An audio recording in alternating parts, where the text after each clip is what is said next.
네, 안녕하십니까. 이제 지난 시간에 이어서 4월 그 23일 목요일을 위해서 계속해서 고대 근동을 이어서 강의하도록 하겠습니다.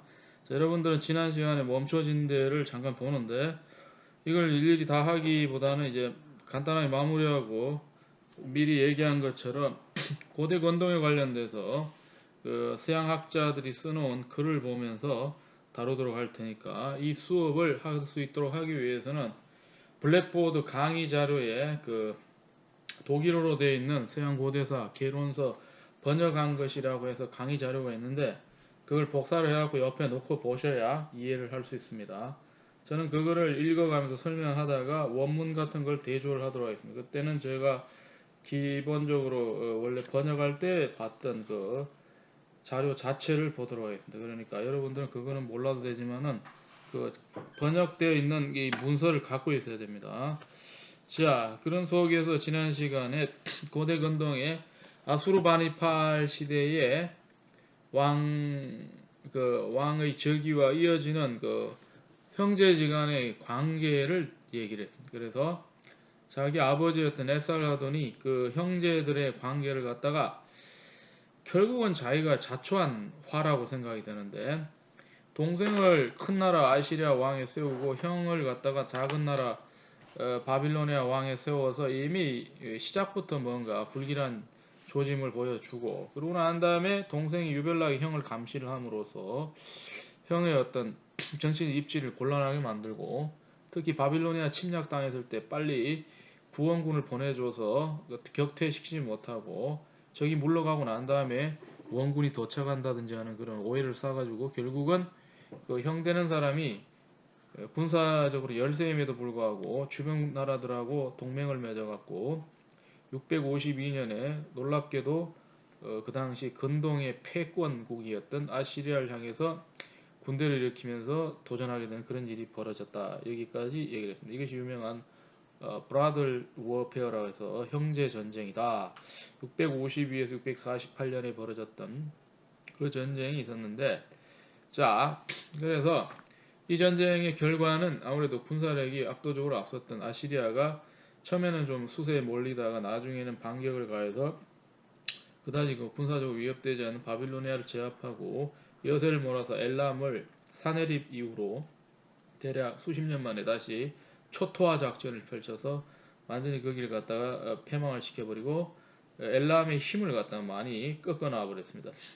그러고 난 다음에 전쟁이 마무리되고 그 이후에 아시리아의 역사는 별로 무슨 일이 일어났는지 잘 알 수 없는 그런 상황이 진행이 되고 아수르바니팔은 기원전 631년 뭐 보기에 따라서 기원전 627년에 죽게 되고요.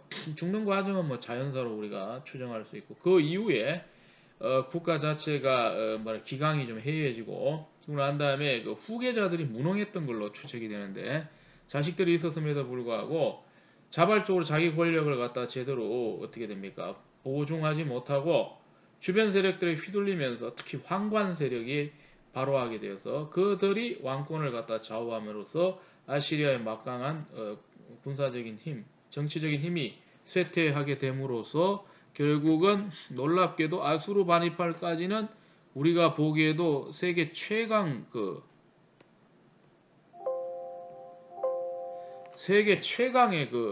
세계 근동 최강의 군사력을 지니고 있었는데 그게 지금 제대로 이루어지지 않고 있는 그런 상황. 그래서 패망하게 되어버리죠. 그래서 반사이익을 취한 것이 남쪽의 바빌로니아가 주변에 있는 이란 고원지대의 메디아 부족하고 결탁을 해서 마치 고구려가 무너지는 것 같은 그런 느낌이 드는데 고구려는 백제 신라가 연합을 해도 도저히 상대할 수 없는 그야말로 동북아의 중국과 마찬가지로 강대국이었는데 내분으로 인해서 망해버리죠. 그래서 당나라의 연합군과 당나라 신라 연합군에 의해서 전쟁다운 전쟁을 하지 못하고 평양성이 함락되고 이제 역사 속에 사라져 버리는데 아시리아도 그런 식으로 무너지면서 이제 드디어 건동에는 새로운 세계가 오게 되고 그래서 새롭게 들어선 그 아시리아 자리를 물려받은 것을 갖다가 신바빌로니아 제국, 네오 바빌로니안 임파이어 해가지고는 539년에 고레스에 의해서 어떻게 됩니까? 키루스라고 우리가 얘기를 하는데 망할 때까지 뭐 긴 시간도 아니고 100년도 아니고 뭐 한 몇 왕에 걸쳐서 그렇게 진행되다가 이제 망하게 되는 그런 상황.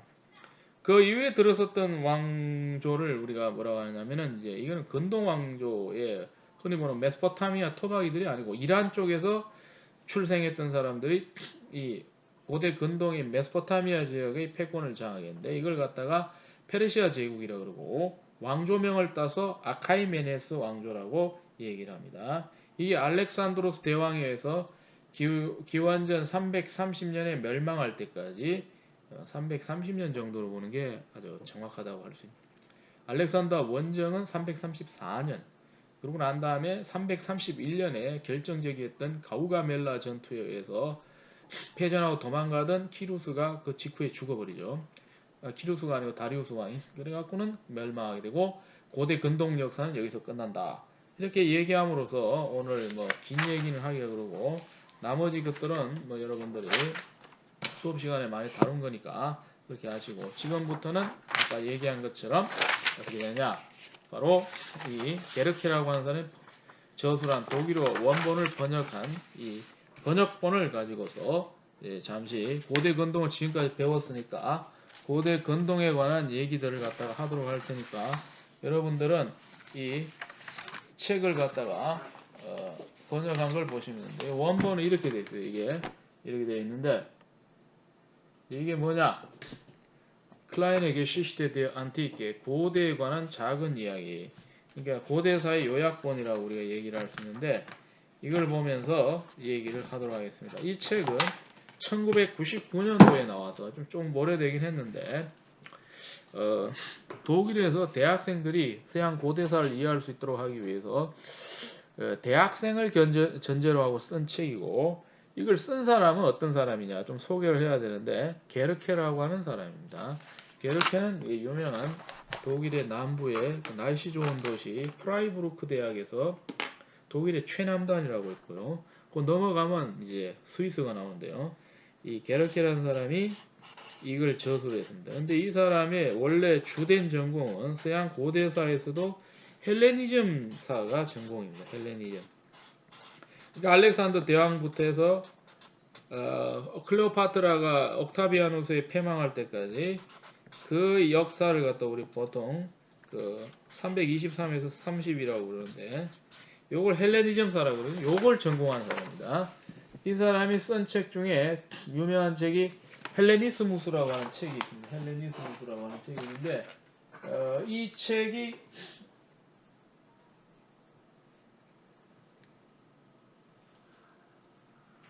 헬레니즘의 역사라고 하는 책이죠. 그죠? 이 책이 굉장히 이 사람의 전공을 대변하는 것이고 특히 알렉산드로스 대왕에 대해서 많은 공부를 했던 사람이고 헬레니즘 전문가입니다. 그래서 이 사람이 고대 근동도 쓰고 이 로마사도 다 썼습니다. 그리고 고대 그리스사도 썼는데 이 사람이 쓴 것 중에 눈여겨봐야 되는 건 거기서 헬레니즘 부분이 자기 전공이니까 이게 가장 그리고 로마나 근동 쪽으로는 아무래도 다른 시대에 비해서 좀 약하다고 볼 수 있는데 이걸 쓰기 위해서 많은 공부를 했다고 자기가 얘기를 해요. 왜냐하면 자기도 제대로 알고 쓰기 위해서 많은 연구를 했다는 거죠. 여러분들은 이렇게 번역된 걸 갖다가 보고 있어야 된다는 거예요. 그래서 이 책이 왜 중요하냐면은 우리나라에 지금 번역되어 있는 몇 종류의 이 고대사 개설서를 보게 되면 이게 나름대로는 최근 버전이라 하더라도 약점이 뭐냐면은 이 문제가 있어요. 이게 고대사의 가장 중요한 건데 나열식이 많은 거죠. 그러니까 뭐 개념이 있다든지 하는 게 아니고 정보를 쭉 깔아놓는 거죠. 나열식으로 많이 되어 있기 때문에 이거를 봐갖고는 역사적인 맥락을 갖다가 잘 파악하기 힘들죠. 이 사람은 어떻게 보냐면 본인이 제대로 이해를 하고 역사적인 맥락을 가지고서 전체적인 흐름을 잡기 위해서 많은 노력을 한 것이 눈에 보입니다. 이 전체적인 흐름, 이 컨텍스트하고 전체적인 entire stream이라고 할 수 있는데 이걸 갖다가 잘 이해를 할 수 있도록 하기 위해서 글을 썼기 때문에 그런 흔적이 많이 보이고 그걸 제대로 알고 쓰기 위해서 자기 주변에 있는 많은 전공자들의 자문을 일일이 다 구합니다. 심지어는 자기 수업을 듣는 학생들도 전공이 예를 들어 자기보다 더 깊은 데를 전공하면은 그 얘기도 다 받아들여서 이 책을 쓰는데 공을 들였다라고.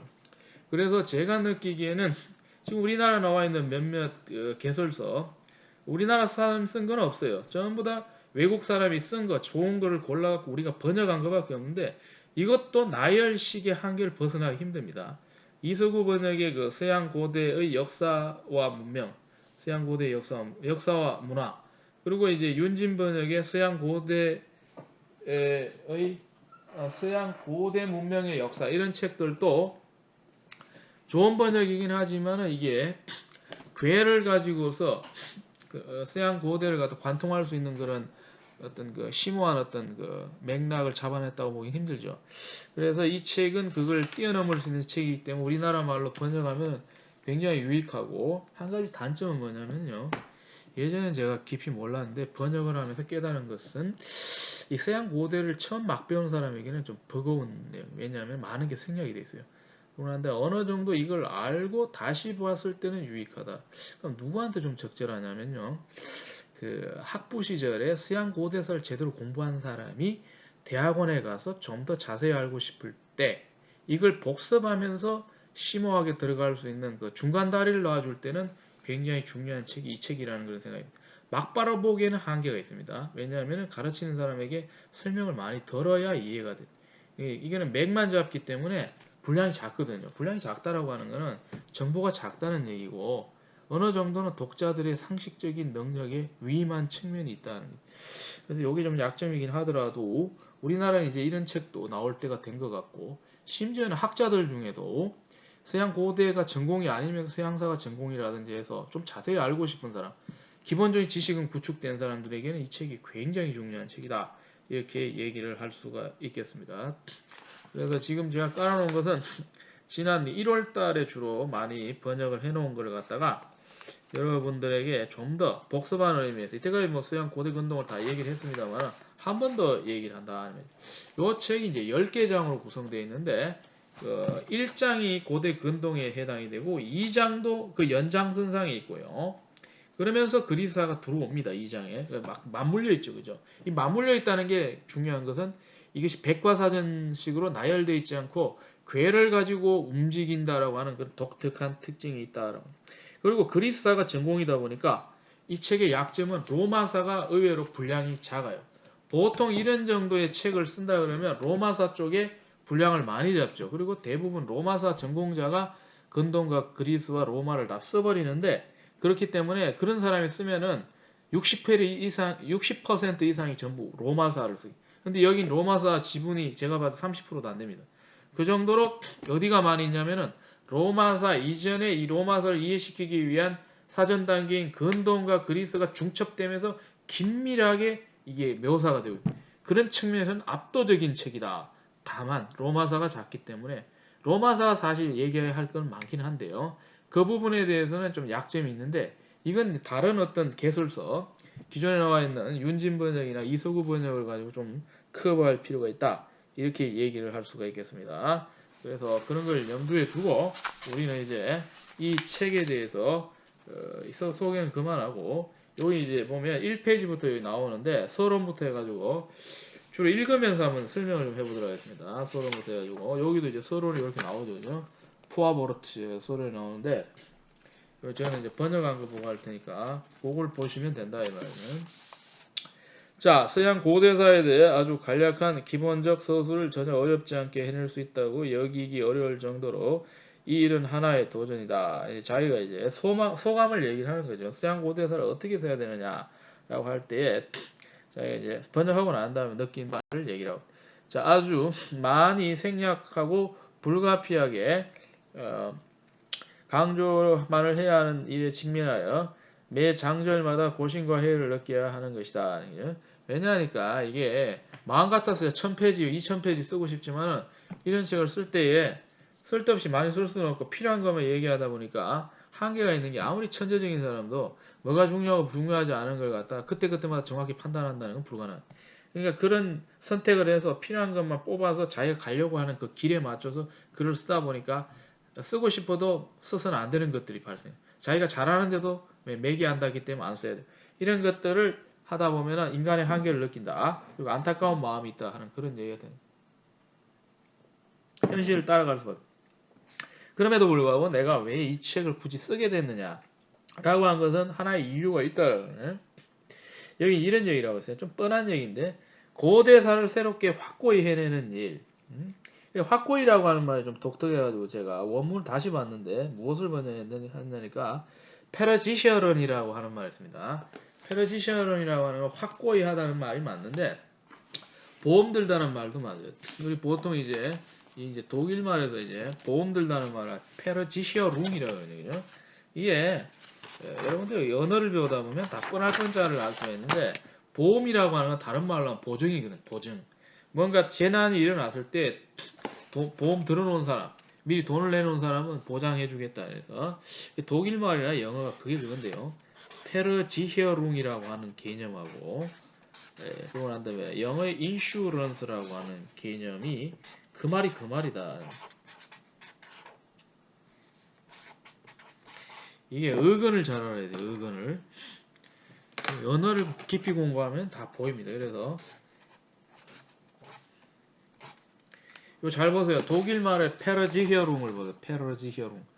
자, 페르라고 하는 건 사동사를 만드는 접두어입니다. 뭐 시키는 거야. 그러면 어근이 뭐냐면 지히어가 돼요. 지히어는 영어의 sure이다. 확실하다는. 뒤에 있는 ung, 우eng는 별로 의미가 없는 게 명사를 만들어내는 의미거든요. 확고히 확실하게 해내는 것. 그래서 의역이 돼서 보험이 돼버렸다면. 보험 뭡니까? 보장이거든요. 보장. 보호해주는 거죠. 위험에 보험해주는 거죠. 그래서 확고히 하다는 말이 되고. 영어도 마찬가지인 게 sure거든요. sure가 앞뒤로 접두사, 전미사가 붙는데 앞에는 in을 붙여요. in은 여러 가지 뜻이 있는데 안으로라고 해도 되고 이 페르처럼 사동사를 만들어내는 접두사로 봐도 돼요. 그래서 확실하게 해내는 것, 이게 보험이 되는 거예요. 그렇게 됐을 때에 이 확고히 해내는 겁니다. 고대사를 새롭게 확고히 해내는 일과 그로부터 더 나은 기본적인 주체적 이해와 풍성한 미래의 형성에 대한 전망을. 자, 주체적 이해 굉장히 중요한데 저는 이렇게 생각합니다. 이 서양 고대사를 쓸 때 단순히 알고 있는 지식을 본인이 얼설프게 알면서 그냥 이렇게 소개해 주는 거는 이거는 전달에 불과해요. 근데 주체적 이해라고 하는 건 이 사람이 했던 방법처럼 자기가 제대로 알고 주체적이 자기의 언어로 쓸 수 있는 것. 자기 이해한 바를. 그게 학자거든요.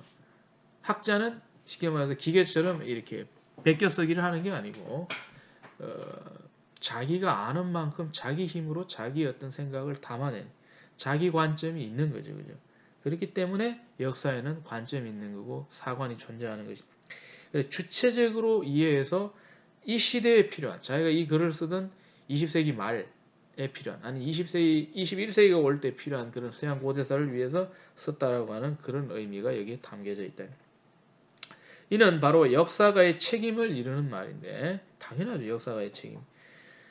말로 하자면 전공의 개별적인 연구에서만이 아니라 무엇보다 그러한 역사적 지식의 표현에 의해서 관련이 된다. 역사적 지식을 어떻게 표현하냐 그 문제거든요. 앵무새처럼 누가 했던 말을 퍼다 나눌 수는 없는 문제.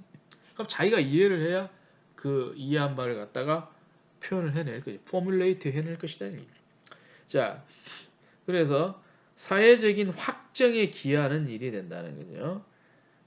이것은 바로 괴테의 유명한 문구를 보면 또 드러나는 바가 되는데 이 사회적인 확정이 원문을 보는 게 이렇게 나와 있는데 게젤샤프트liche Selbstvergewisserung이라고 얘기를 하고 있는데 사회적으로 어떻게 한다?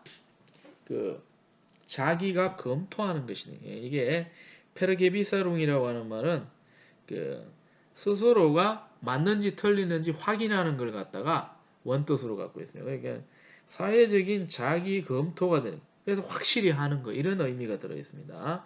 그래서 번역어에서는 담아내기 굉장히 힘든 개념인데 그래서 좀 더 객관적으로 확신할 수 있는 정도의 글을 쓰려고 노력한다라고 하는 것인데 괴테가 무슨 말을 했냐 밑에 인용이 나와 있어요. 이런 말을 3000년에 관해 아니면 이제 3000년의 역사라고 할 수 있는데 제대로 이해하지 못하는 자는 어둠 속에 있는 것 자체도 모른 채 그냥 하루하루를 살아가는 도다라고 얘기를 했다는 거예요. 괴테가 한 그런 식구가 있습니다. 뭐냐면은 역사를 갖다가 자기가 모른다라고 하는 자체도 모르고 우리는 살아가는 사람이 아닌가라고 하는 인간의 어떤 실존적인 나약함, 그리고 지식에 있어서의 허술함을 갖다가 뭐랄까 적나라하게 드러내는 표현이라고 하는. 그걸 딱 꼬아가지고 이 글을 쓴 게르케가 했던 말은 무엇인 말이냐면은 우리가 알아도 제대로 알아야 될 거 아니냐라고 하는 모토가 자기 어떤 글을 쓰는데 작용했다라고 하는 얘기가 되는 것입니다. 자, 읽어보면 좀 더 이제 좀 관념적인 얘기가 좀 많이 나오긴 합니다만 사실 어려운 말은 아니에요. 이 역사학계론 좀 들어본 사람이 이해를 할 수가 있습니다. 20세기로 막 들어섰을 때 우리는 한편으로 전 지구적인 규모의 급속한 변화에 직면했고 우리 행동들에 대한 역사적 전제 조건을 거의 전적으로 잊어버리게 되었기 때문에 그러한 결과에 대한 시도가 긴급하게 요청되는 터였다. 동시에 우리의 상황에 대한 직접적인 연관관계만이 해당될 수는 없다. 자, 그것들이 인식이 순리에 맞는지가 아주 중요한 것인데 우리에게 전적으로 낯선 시대들에 있어 전 건대적인 상태와 전개 과정으로 시각이 널리 포급되어야 한다. 우리에게 각인된 전통들과 인식들로 소급적인 인식을 가진. 조금 말이 어려운데 우리에게 이 상투적으로 머릿속에 세뇌된 그 전통이 있습니다. 이 전통은 달리 말하는 게 아니라 우리가 뭐 역사를 갖다 물려받은 전통 그게 아니고 말로 아니 글로 전해져서 생각 없이 받아들였던 것 전승이라고 하는 거네. 그래서 전승이 좀 더 맞다라고. 트레디션을 전승이라 하죠. 그죠? 그래서 여러분들 잘 이해해야 돼요. 제가 설명할 수가 있는데 전승이란 말이에요. 전통이라기보다는 전승이다. 잘 안 나오네. 전승이라고 하는 개념을 알아야 된다. 그죠? 이게 전승이거든요. 대대로 전해져 내려오는 이 전승이라고 하는 전승. 이 전승을 갖다가 한번 우리가 비판을 해봐야 된다라고 하네. 그리고 인식들도 뻔한 인식이다라고 하는 거. 그래서 과거에 돌아가서 이걸 다시 한번 돌아봐야 된다라고 하는 것이 바로 이 사람의 신념입니다. 이는 우리가 전혀 더 이상 알지 못하고 어떻게 왜 그런지를 모르더라도 그렇게 해야 한다. 단지 이러한 먼 시대를 망각으로부터 구해내는 것은 과거 그리고 최근의 결과 속에서 현재를 함께 생각하는 아우르는 반성적이고도 계몽된 대응이 된다라고 하는 것이죠. 각 시대와 사회를 주체적으로 이해하고 그 고유한 척도로서 측정하려고 시도하는 역사가의 특수한 시각은 이에 기하는 것이다. 주체란 말을 굉장히 강조해요. 인문학에서는 주체를 빼면 큰일 납니다. 그래서 특히 독일 사람들이 이 강조를 많이 하는 게 다 이유가 있죠. 그죠? 머릿속에 든 생각 자체가 굉장히 주체적일 뿐만 아니라 우리가 20세기를 겪어보면 2차 세계대전 때 자기 생각 없이 그 나치를 갖다 추종한 것에 대한 가슴 끓는 반성이 있기 때문에 그래서부터 그때부터 이제 주체라고 하는 것이 엄청나게 중요하다 하는 그런 얘기예요. 자, 그래서 이로써 사람이 존재하고 사회가 조직되는 것의 가능성이 시적인 것이다. 그럴진데 이는 우리의 고유한 어떤 역사 이의 입장을 말, 포지션을 더 낮게 정렬해주고 모든 것이 동일하게 미리 규정되었다고 보는 것보다는 단지 하루하루를 사는 것이라고 하는 앞선 언급을 갖다가 우리가 생각해보게 한다 이런 얘기가 되는데 말이 좀 굉장히 제가 너무 직역을 심하게 해서 그런지 좀 딱딱하긴 합니다만 한번 새겨서 생각을 해보시기 바랍니다. 자, 그래서 우선적인 고려라고 하는 것에 의해서 번서의 필자는 작업을 진행하게 되었다. 이제 자기가 이제 무슨 얘기를 하려고 하는지 이제 드러내게 되는 거죠. 여기까지 좀 관념적이에요. 뻔한 얘기를 하다가 이제부터 내가 쓰고 싶은 게 이거다라고 얘기를 합니다. 전공으로서 온전한 개론서를 읽도록 의도한 것이라기보다는 고대로부터 나온 것으로서 바로 오늘날에도 그렇게 표현되는 의미에서 학문적 가치가 있는 것에 관해서 반추하고 그 결과로서 책을 보도록 읽히기 위해서 이게 오늘날에도 통용될 수 있는 것을 좀 찾아서 그것과의 연관성을 찾아보려고 했다라고 하는 그런 의도가 있다. 이러한 관점으로부터 선별된 것이 간과될 수 없는 모든 사실들이고 과정들이면서 그리고 현상들이 선명히 나온 것이긴 하나 이 책의 전체가 그런 것은 아니다라고 또 얘기해요. 자, 두 가지 점에서 이 책은 다른 책들과 좀 구별된다라고 여기서 얘기하는 다른 책들과. 자, 그러면 무슨 얘기를 하느냐? 비록 중점 사항이 놓이긴 해도 고대라는 것이 그리스 로마사의 부적절한 요약이 되어서는 안 된다. 이게 무슨 말이에요? 뻔한 얘기거든요. 독일도 마찬가지인 게 뻔하게 고대사를 쓰면 독일 사람들도 습관이 있는 게 건동사는 어차피 독립돼 있어. 우리나라는 독립도 안 돼 있지만 그건 거기서 알아서 하는 거 나는 그냥 지중해 유럽 역사만 쓰겠다고 하는데 자기는 그게 아니다는 거 유별나게.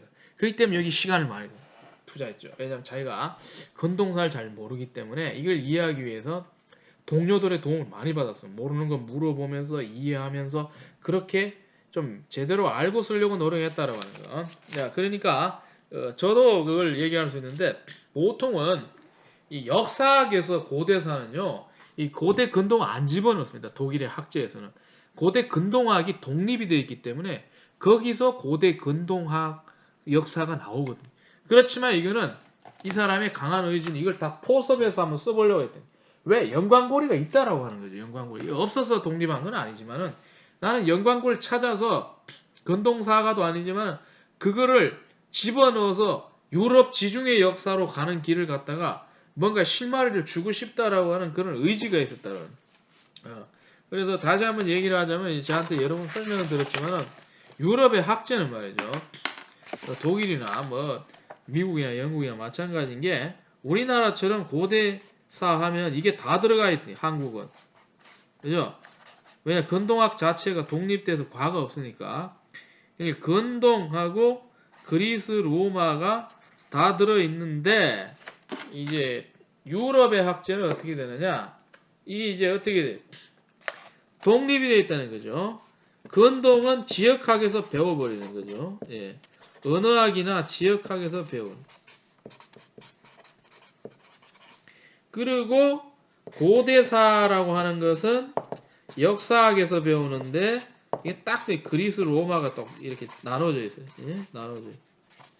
이렇게 되기 때문에 우리나라는 이게 다 뭉뚱그려 다 똑같이 사학관에 다 들어가는데 유럽 같은 경우는 근동은 언어학이나 지역학에서 집어넣어서 가르치고 그러고 난 다음에 고대사는 주로 그리스 로마고 근동은 특별한 일이 있는 한 독립됐다고 생각할 때는 같이 넣어주지는 않는데 게르케는 그걸 한번 귀양 쓰는 거 연결고리가 있으니까 같이 다뤄보겠다 해서 그걸 했다라고 얘기를 하는 것이죠.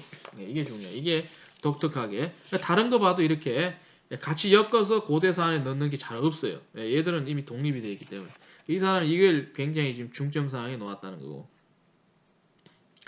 그러고 난 다음에 그리스 로마가 줄이어 나오듯 서술돼서는 안 되고 그러고 난 다음에 근동 메소포타미아, 이집트, 이스라엘과 페니키아의 전개 과정이 함께 고려된 맞죠? 유럽사를 이야기해서 이 주변 지역을 다 함께 고려한다. 그리스 로마의 역사가 줄이어 나오듯 서술돼서 중요합니다. 그래가지고 뭐 약속이나 한 것처럼 그리스 다 쓰고 난 다음 로마 쓰고 이때까지 그렇게 해왔다는 그게 아니라는 게 그렇게 하다 보면 연결고리가 허술해진다는 게 그거를 갖다가 철저히 붙잡고 같이 맞물리면서 계속 써갖고 나오면 이 책 특징이 지극히 그쪽에 많이 치우쳐져 있습니다. 물론 최근에 나온 요 책, 윤진번역 같은 책도 좀 맞물리는 측면이 있어요. 그렇지만 제가 보더라도 나열식이 강하거든요. 맥을 짚어내는 데는 한계가 있습니다. 맥을 짚어내는 한계. 예. 그런데 이건 그렇게 하지 않았다라고 하는 게 독특한 특징이다라는 거죠. 굉장히 강점이죠. 그러니까.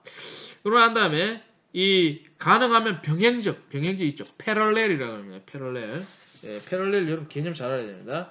함께 가는 거예요. 평행선을 이루어 가지고는 병행돼줘야 한다라고 하는 그런 얘기가 된다는 거죠.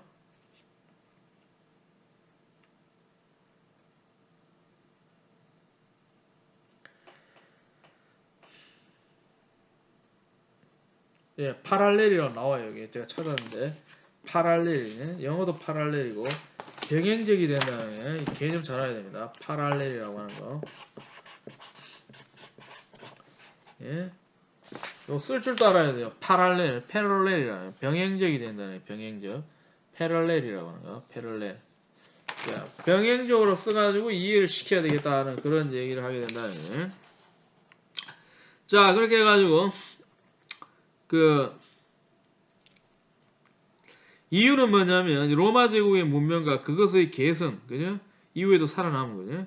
규정한 공통점들과 차이점들이 선명히 ambivalent하다는 게 영어에 ambivalent하면 양면적이죠. 이중적이라는데 이중은 약간 그 사람을 속이는 사기꾼 같은 느낌인데 여기는 뭐냐면 양측면이라고 해갖고 이걸 갖다가 양면적으로 보는 게 좋습니다. 저도 이중성보다는 양면성이 낫겠다고 생각하는데 두 가지 면이 다 있다는 거예요. 다면적이라고 하죠. 양면적이라고 하는 것이다. 그런지라 내가 전혀 혹은 단지 아주 제한적으로 능력을 지닌 영역에 대해서 발을 들여놓는 일이 불가피했다. 이 자기도 인정하죠. 자기는 이제 헬레니즘 역사 전공인데 로마사야 좀 이렇게 유럽사라고 좀 안다고 하더라도 근동사는 자신이 없었을 겁니다. 그렇기 때문에 어떻게 누가 도와줬다 이 얘기를 하는 거죠. 그래서 항상 책을 쓰면요 그런 일이 전혀 없으면 그렇게 할 필요가 없는데 조금 도움 받았으면 이제 이건 학계의 룰인데요. 예의기도 하고 조금이라도 도움 받으니 고맙다고 인사를 해요. 이건 뭐 서양 사람들은 더 잘합니다. 우리나라도 마찬가지고. 그래서 누가 조금이라도 도와주면 고맙다고 인사해 고맙다고 인사를 나오는. 그래서 보통은 이 감사의 말씀이 굉장히 많은데 여기 보면 이렇게 누가 도와줬느냐 이렇게 되거든요. 그래서 이 사람들이 용기를 불어넣어 주었다. 뭐 그리고 교류를 했다는 건 아이디어를 준다든지 아니면 모르는 걸 가르쳤다는 거예요. 자, 한스 니센이라는 사람, 요하네스 랭어라고 하는 사람, 얀 아스만, 니마이아, 요켄 마틴 이런 사람들 이름 나오는데 정말 유명한 사람들이죠. 한스 니센 같은 사람은 고대 근동 역사의 개설서를 썼던 사람인데 제가 자꾸 뒤를 보는 거는 뒤만 보면 금방 나올 것 같아서 보는데 의외로 내 생각한테 잘 있지를 않고 그래서 지금 못 찾긴 하는데 이 실제로 좀 보여주고 그래야 되는데 이게 생각보다 이게 뒤에 없어요. 그래서 이게 왜 없는지 잘 모르겠네 이거. 자, 그래서 한스 니센이라는 사람은 고대 근동 학자입니다. 그리고 고대 근동학에 대한 개요를 썼던 사람이고 요하네스 랭어라고 하는 사람은 유명한 근동학자인데 독일의 유명한 베를린 대학교에서 고대 근동 역사를 계속 전공을 했고 이 사람이 십몇 년쯤 전에 연퇴를 해갖고 또 후임으로 왔던 사람이 여자 교수인데 요 책을 썼는데요. 고대 여기 메소포타미아에 관련된 에바 칸칙이죠. 그죠? 디 아수이라라고 하는 책을 쓴 사람인데 여자 교수 지금 한 50대 중반쯤 됐을 텐데 어쨌든 간에 이 베를린 대학교는 그 곤동사가 유명하고요. 그러고 난 다음에 이제 얀 아스만이라는 사람은 아주 세계적으로 유명한 사람인데 이 사람이 이집트학의 대가죠. 이집트학의 대가고 이집트 종교 쪽으로 굉장히 조예가 깊은 사람.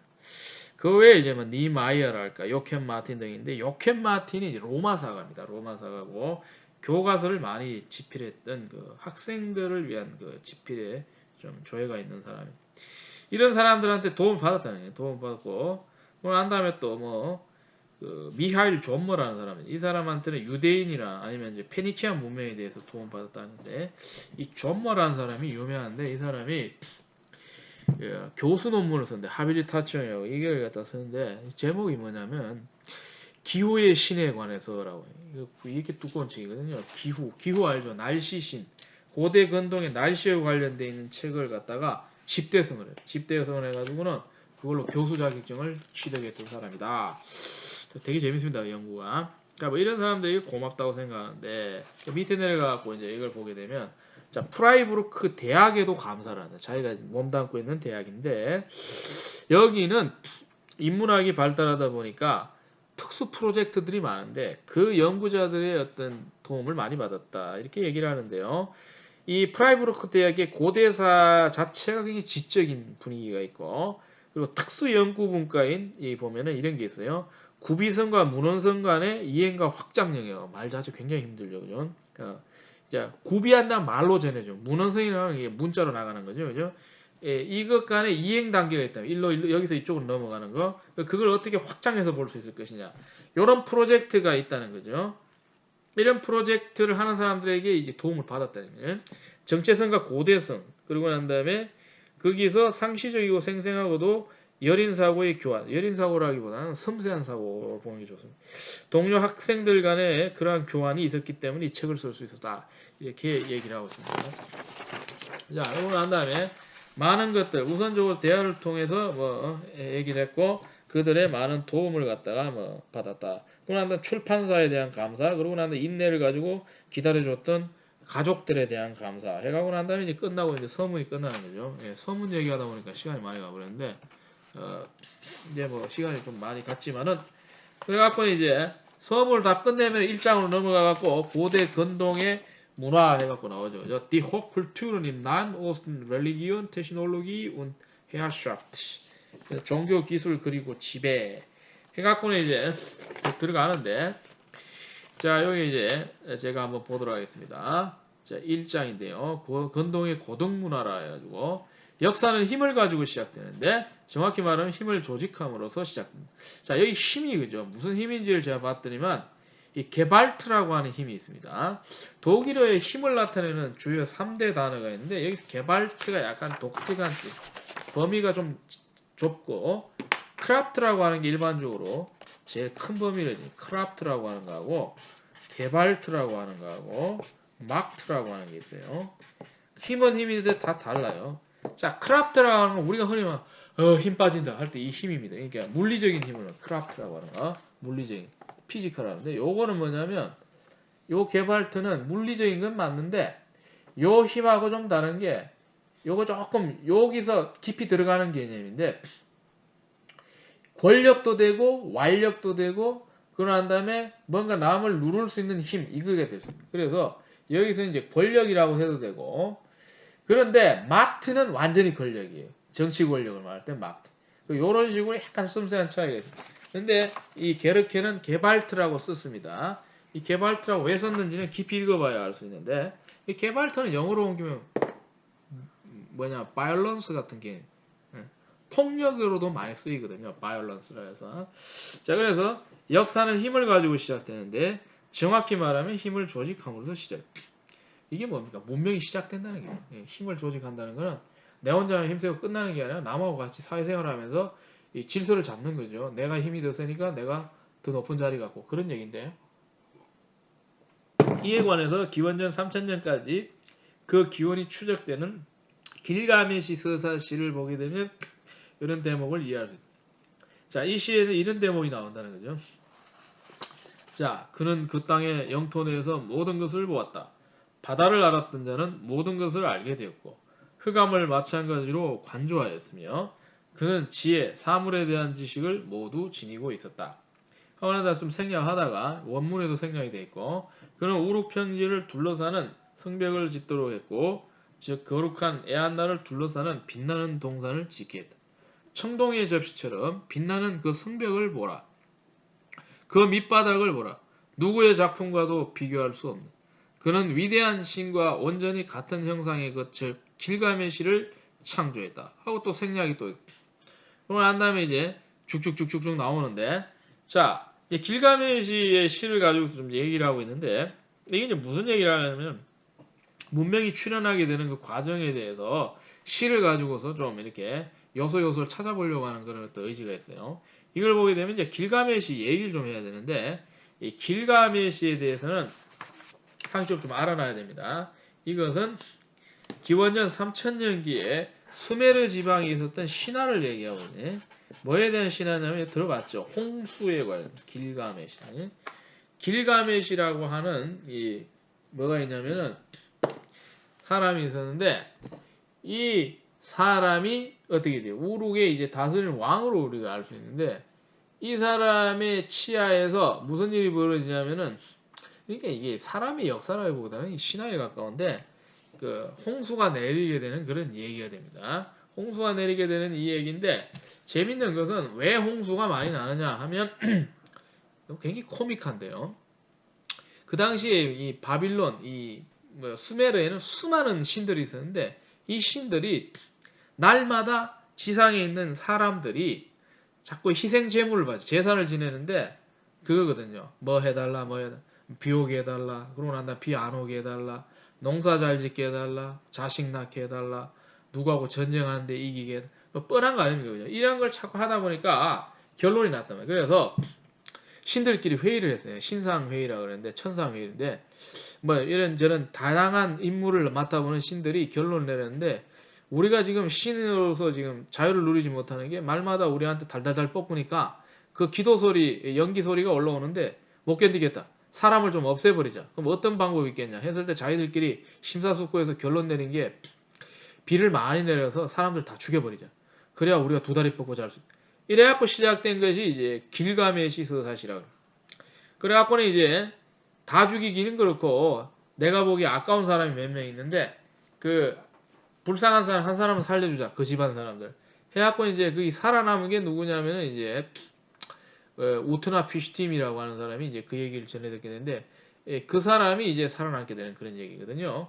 그래갖고는 이제 뭐라 그럽니까 멸망 앞에서 인류의 물에 의한 멸망 앞에서 살게 된 얘기고 이거하고 이제 파랄렐을 이루는 게 여러분 잘 알다시피 성경에 나오는 노아의 홍수거든요. 자, 노아의 홍수는 이제 다음 시간에 이어서 설명하고 오늘 여기까지 하고 조금 있다가 이어서 2분의 두 번째 영상을 하도록 해요. 그래서 하루치가 끝나는데요.